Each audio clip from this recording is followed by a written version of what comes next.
Halo semuanya, perkenalkan saya Fatih Amala. Saya adalah mahasiswa semester 3 Universitas Pakuan, Prodi Ilmu Komunikasi. Pada kesempatan ini, saya ingin membahas sebuah isu yang berkaitan erat dengan demografi. Utamanya, video ini saya buat untuk memenuhi tugas mata kuliah komunikasi organisasi dengan Ibu Tiara Puspanindra selaku dosen pengampu. Namun jika dirasa video ini bisa menambah insight teman-teman, maka diharapkan video ini bisa memberikan kebermanfaatan bagi banyak pihak. Seperti yang dilansir dari Detik News, pada tanggal 26 April 2022 sempat ada sebuah kasus yang viral di media sosial, yang mana kasus ini juga mengundang amarah publik pada saat itu. Kabar ini mulai mencuat di media sosial setelah sepasang suami istri penyandang tunarungu, yakni Bapak Tonanda Putra dan Ibu Amanda Farliani, membuat sebuah pernyataan terbuka di akun Instagram pribadinya yang ditujukan kepada Grab Indonesia.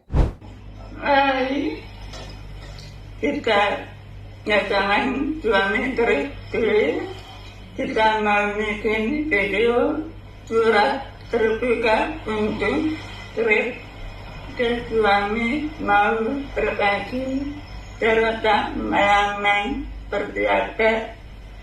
Di dalam video tersebut, Ibu Farliani menyatakan bahwa sang suami telah mendapatkan perlakuan yang kurang sopan dan cenderung diskriminatif dari salah seorang petugas di tempat pendaftaran Mitra Grab Indonesia cabang Cakung. Menurut penuturan sang istri, kedatangan sang suami di tempat pendaftaran Mitra Grab Indonesia disambut dengan wajah masam dan penuh amarah dari sang petugas yang bertugas pada saat itu. Kemudian sang suami diminta oleh petugas untuk membaca sebuah teks yang sudah disiapkan dengan suara yang keras dan jelas. Selain itu, sang suami juga dites pendengarannya oleh petugas dengan cara dipanggil dari kejauhan dan dengan tepukan tangan yang sangat keras untuk mengetahui apakah ia bisa mendengar atau tidak.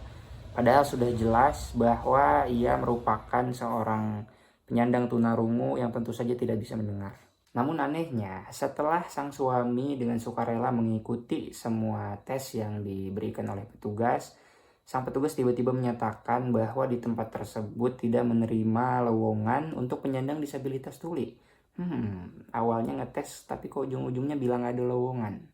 Ya, ini adalah satu dari sekian banyaknya kasus diskriminasi yang dilakukan oleh para perusahaan kepada pelamar kerja dari kalangan difabel yang ada di Indonesia. Selain ini, di luar sana masih ada banyak kasus-kasus serupa yang mungkin saja tidak terekspos media.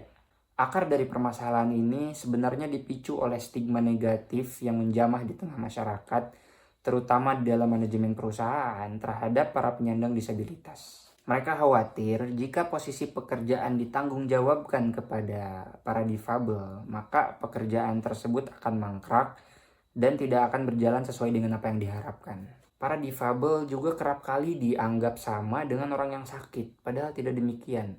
Mereka hanya tidak memiliki sebagian dari apa yang orang pada umumnya punya, namun mereka tetap memiliki semangat hidup yang tinggi dan berkemauan kuat untuk menghidupi diri dan juga keluarganya.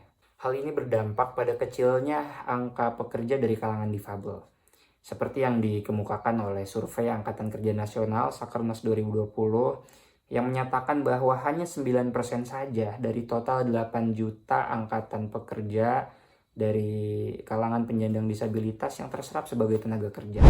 Maka solusi yang menurut saya efektif untuk menanggulangi semua ini diantaranya yang pertama, stigma negatif di kalangan masyarakat terutama para pelaku bisnis dan juga superiority kompleks haruslah segera dihilangkan. Para pelaku bisnis haruslah ingat bahwa hak kerja para penyandang disabilitas sudah dijamin oleh pemerintah lewat Undang-Undang Nomor 8 Tahun 2016 tentang penyandang disabilitas. Maka sudah seyogianya regulasi ini diindahkan oleh semua pihak.